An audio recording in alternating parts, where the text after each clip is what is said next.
I've glued the wear plate to the standard with JB Weld, which is high temperature epoxy, which will withstand steam temperatures very easily. So the wear plate's glued to the standard, and I've clamped it up with these two G-clamps. I just have to keep my fingers crossed that nothing slipped when I was doing up the clamps. I don't think it did, but you know, I'm going to have to wait for 4 to 6 hours at least before I can confirm that. Meanwhile, here it is, JB Weld, and it says somewhere in the packet, America's toughest weld. So, if it can weld together things big and made of steel like the girders of American skyscrapers and planes and who knows what all, hopefully it will weld together the wear plate onto this twiddly little steam engine. So here's the standard of the engine with the wear plate stuck on with JB Weld. I took it out of its, it was being clamped between two pieces of hardwood to make sure it stayed flat, and it's been in there since this afternoon, and it's after 10 o'clock at night now, so it's been in about 6 hours.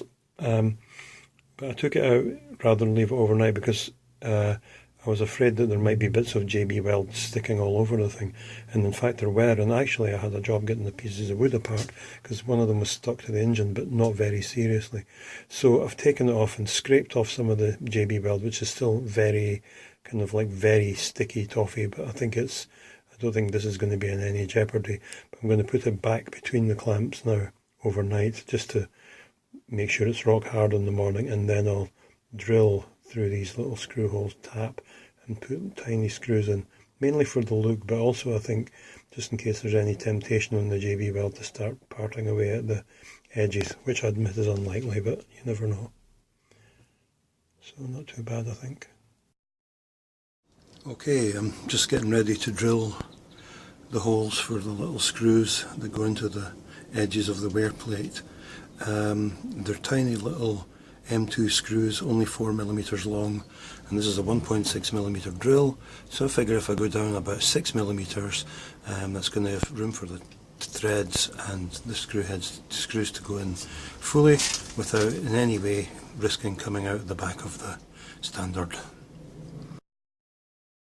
At this juncture I have to be quite careful because I'm getting ready to tap these little M2 holes, and the taps are pretty small, obviously, and the thing is that I don't want to flood the holes with cutting oil because I'm not quite sure how that will you know, affect the JB Weld. It may or it may not, but I don't really want to take the chance, and you know, because this plate has to be steam tight, so, well, more or less steam tight. The hole that's going to be drilled through it has to be steam tight. The holes, plural, have to be steam tight that are going to go through it. So I don't want to be jeopardising the integrity of the JB Weld. So I'm compromising by putting a tiny little bead, tiny little drop of cutting oil on the table there.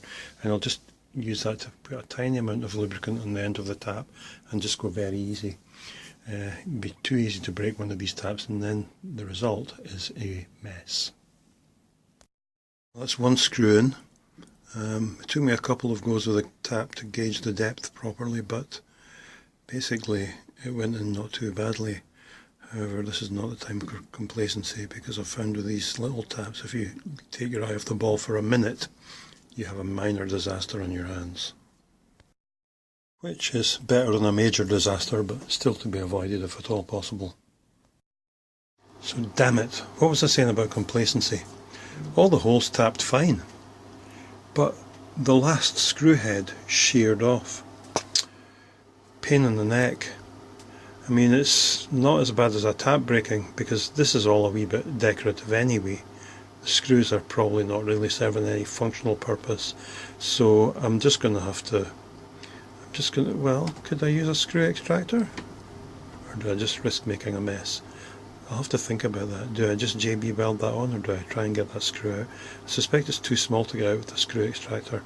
I shall think about it and then come back.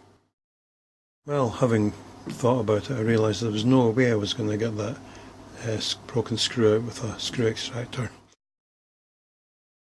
I don't have a screw extractor small enough, so I've just JB welded the head back on to where the hole is. Very annoying actually, but you know, not critical. Just not feels unsatisfying to have 5 screws knowing one of them broke.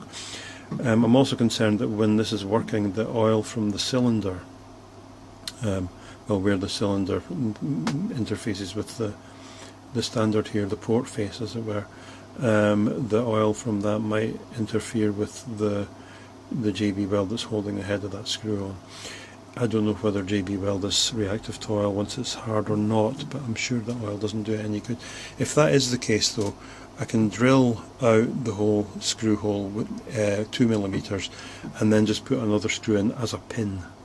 Not screwed in but as a pin, and that would be better in the current situation, but I'll go with this for a while and see what happens. We'll see how good JB weld is at tiny little jobs like this. Never mind, just have to suck it up and carry on. So I've got the standard clamped to the table of the mill. I've clocked it in with an indicator so that the base of the standard is parallel with the x-axis, and I'm just finding the edge, the bottom edge of the standard with a wiggler so that I can start to plot out the holes and drill them.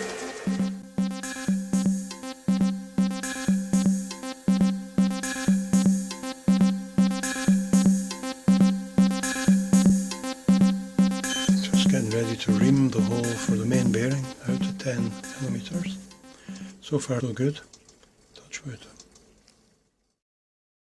So here's me making the last of the holes now before I take this setup apart. Here's another difference between this and Steve's workshop oscillator. Apart from the overall look of the thing, there's one or two other differences, and one of them is that because the standard is aluminium, unlike his which is brass, I'm going to put a bronze bush in for the pivot. So instead of having the pivot, the hole for the pivot 4mm in diameter, I'm going to widen it out to 8mm and then push it back down to 4 again in bronze. It'll be better. By which I mean better than it would have been if I just left it as aluminium, not better than Steve's. I don't mean that. It means to be seen if it's a tenth as good as Steve's, i.e. will it even work? I hope it does, after all this effort. This little setup here is because, unlike Steve's workshop original version, the steamlet is going to be on the left hand side of the engine when you look at it facing the crank and cylinder. It can't come down through the top because of my idea for this shape with the holes in it, so it's going to go in the side on a slight diagonal, and it'll make an L-shaped passage with the steam port that you can see that line drawn up to. Well, my heart was in my mouth drilling that L-shaped steam passage, but I think it's okay. I'm not going to be too cocky until I've actually blown through it with a finger over one of the holes and see what happens. But I've just opened it out now to take this connector, and whoops, connector disappeared down the T-slot. Anyway, it's a thread to pipe connector, 5/16 by 32 ME thread, and that will take a pipe union and nipple, but I need to tap for it first. It's quite big compared to the engine. Some people might think that it's out of scale and not very nice. I like the look. To me it looks quite industrial and quite funky. So tap for that now. I've just milled a little counterbore type recess for it so that it sits more nicely in the side of the engine there. One always has to be careful with taps, but these big ones, well, not big but bigger, are definitely a different kettle of fish from these tiny little ones that I was terrified of breaking earlier on. I was so terrified of breaking one I took my eye off the ball when I was putting the screws in, and I sheared the head of one of the screws, as you might recall, and as a result I had to stick the screw back on with JB weld, but it came off. So I'm going to have to do something about that. I'm going to try and drill it out and then just use another screw as a pin. It's a bit of a pain, but there you go. Anyway, the tapping seems to be going okay. That's one good thing. Well, seems to have gone alright. The steam inlet connector is connected to the threaded hole. The steam ports seem to be okay. When you blow with your mouth in there, it comes out of the steam inlet and it doesn't come out of the exhaust hole, which is good. So I think we're on track, apart from that screw. Keeps annoying me. I'm going to have to just get that fixed. So, okay. Progress. Well, that was the result. The broken screw drilled out pretty easily, and I even drilled it a little bit deeper so I can drop a slightly longer screw in. It just drops in there, and a bit of JB weld on that will hold that, and it will be the end of it. So overall, looks like we're on track. Okay, it's a glued together steam engine, but you know, that happens. Well, not a bad day's progress, I reckon. There's the state of the art so far. Self-explanatory really. Everything drilled on the standard and everything fitted apart from the cylinder and the cylinder pivot. So all I need now is to make the nut for tightening the spring for the cylinder pivot, the pivot, and find an appropriate spring, and then fit it to its walnut base. I'm pretty pleased with it. You know, the crank's Loctited to the shaft. The other end is scrub screws, so that it could always be removed that way if needs be. But there's very little wobble, if any. It's pretty careful with that flywheel, and I think it may be a tiny bit, but no, I don't even think that. It's my obsessional nature, my obsessional approach to this paid off, I think. It's quite nice. Probably might be slightly outsized, but I don't mind. Just call it my trademark. Might even be possible to mill another, or turn another tiny little groove somewhere here for the smaller, thinner belt, but you know, we'll cross that bridge if and when we come to it. This engine probably won't really drive anything, but you know, it's just quite nice to have the option, I suppose. But I need to make sure it runs first. That's the thing.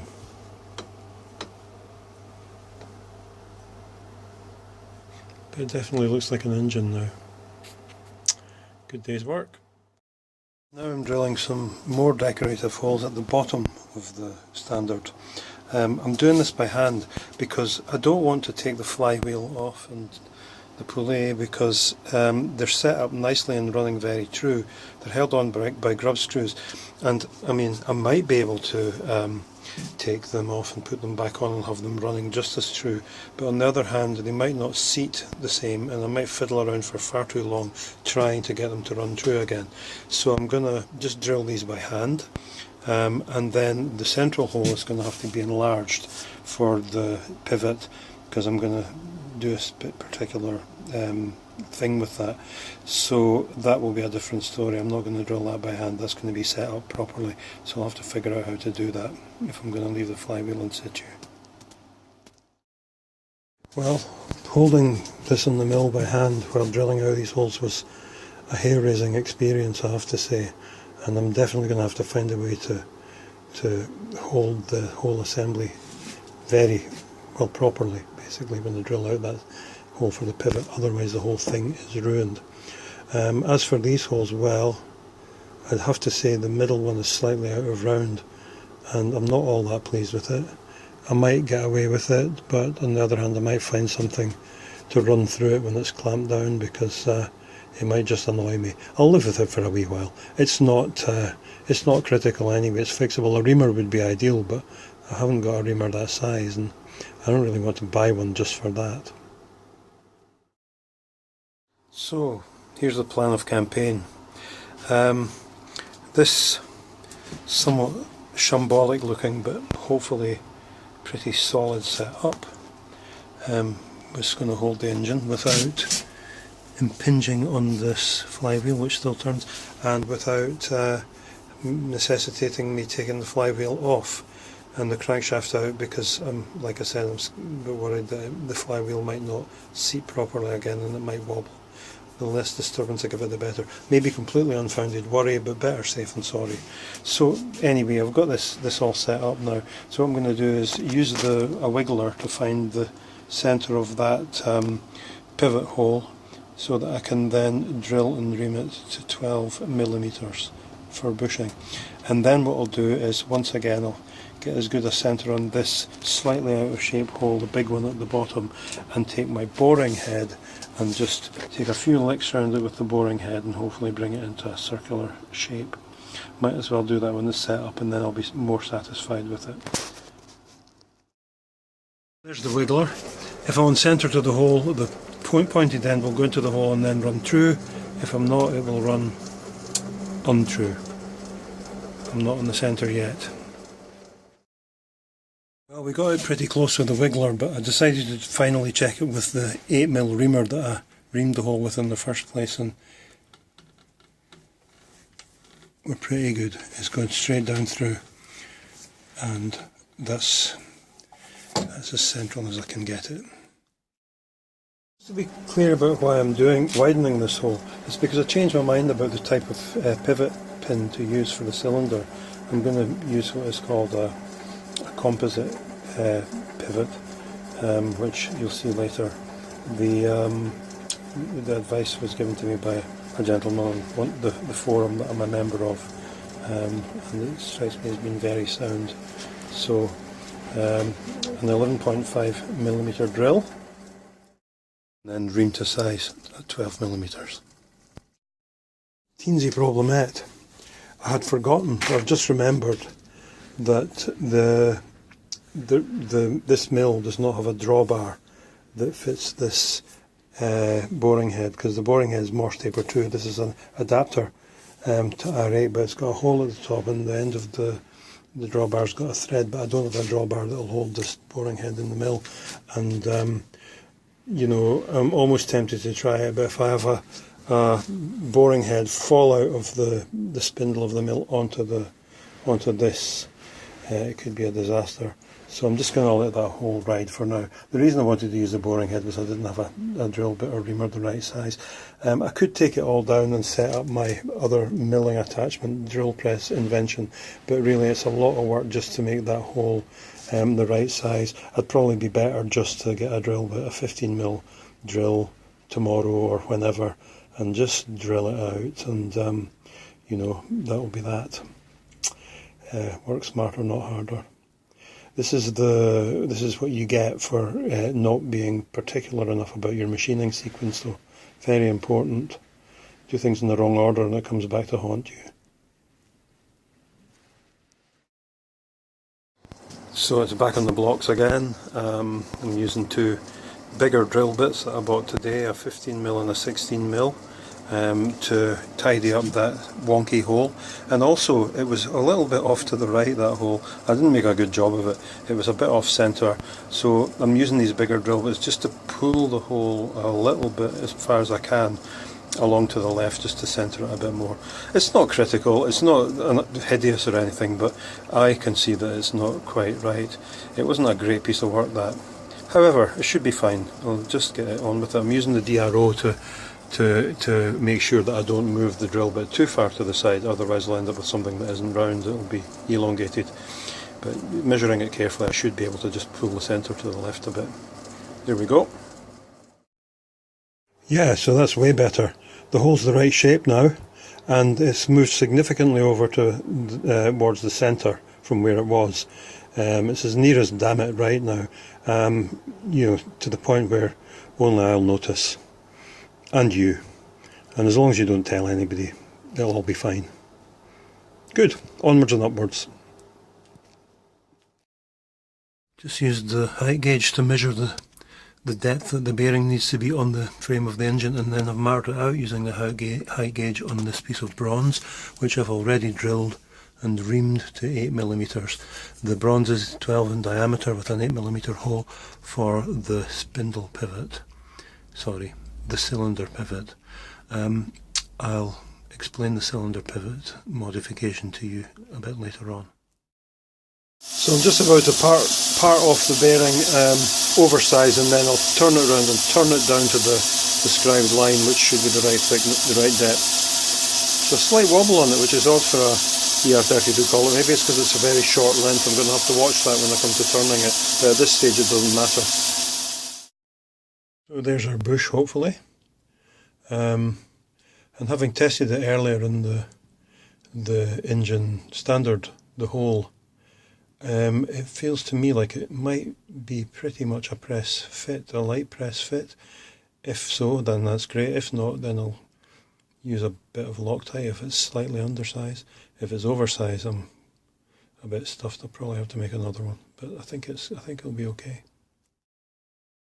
So I've got it set up in the vise here for my first ever, I'll be honest, my first ever attempt at a press fit, and you know, in it goes. Look at that. You can just see the bearing just in the middle, the bush right in the middle of the frame there, and it's sinking into the hole.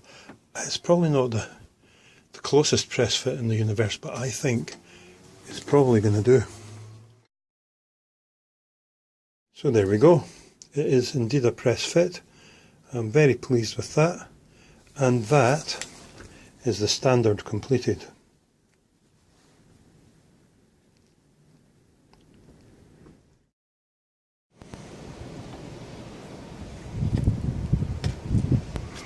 So, just the pivot pin now, and that's pretty much it.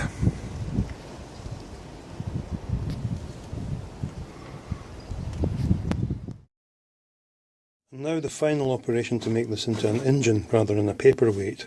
What I have to do is to turn the flywheel until the cylinder is at the extreme right of its oscillation, and then mark through from the exhaust port there onto the cylinder port face, and then drill a hole through the cylinder wall, and that's the steam passage into the cylinder.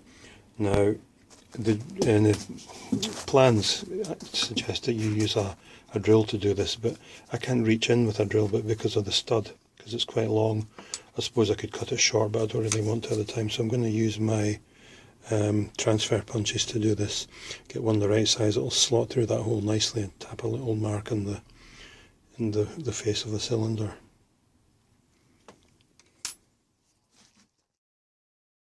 So I've just given it a bit of lubrication, steam engine cylinder oil inside the cylinder, and just light 1530 I think, kind of natural mineral oil that's used for lawnmowers and things.